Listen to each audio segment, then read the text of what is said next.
Good Thursday morning. Bill Loveridge here with Community Church of Loyalton's Daily Devotion.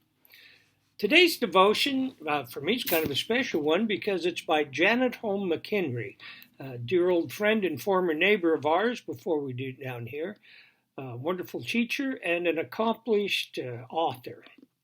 Now, this devotion comes out of a collection of devotions of several people called All God's Creatures, Daily Devotions for Animal Lovers, and it's called Let Go and Let God. James 4:8. Draw near to God, and he will draw near to you.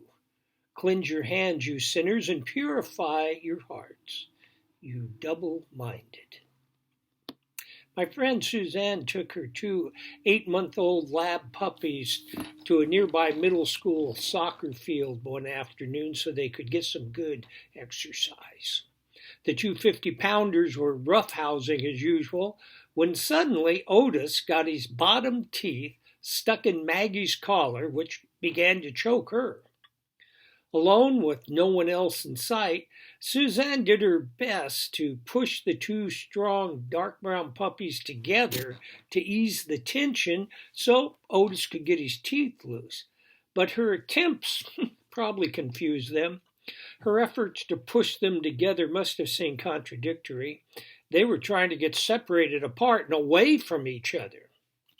Though Suzanne did not have the physical strength to help save Maggie, she did have something even better: prayer power. Immediately, she started praying for the Lord's help in the seemingly impossible crisis. I need you, God. Maggie needs you. Please help. And just as she uttered those desperate words, the lab puppies became disentangled. The Lord's power overcame the crisis, she told me later, and neither dog was hurt. As I thought about the puppy's life-threatening tug-of-war, I remembered times when I resisted the Lord's pull, only to find myself in a worse mess. During my senior year of college, I sensed God's pull to go into full-time ministry, but I figuratively pulled away like Jonah did in the Bible. I was stubborn and thought my way was the best way. While I didn't get swallowed by a whale, I did find myself in miserable jobs for years that seemed purposeless. When I finally stopped resisting God and prayed, Lord, use me, He graciously led me to inspirational writing, work I could have been doing for the prior dozen years. God knows my heart's desires, even when I cannot articulate them myself. So now I know it's always best to let go and draw near to Him. When my life was ebbing away, I remembered you, Lord, and my prayer rose to you, to your holy temple. Jonah 2:7. Lord, thank you that you are ready to hear us, ready to come to our aid.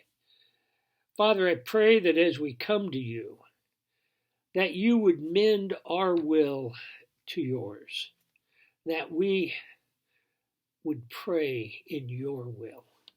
And Father, thank you for being available to us. Thank you for sending your Son to us, that we might have this access to you. We praise you and thank you in your Son's name. Amen. I usually don't give a commercial for the author of these devotions, but I will today. Janet is an award-winning author of several books, most notably Prayer Walk and 50 Life Lessons for graduates.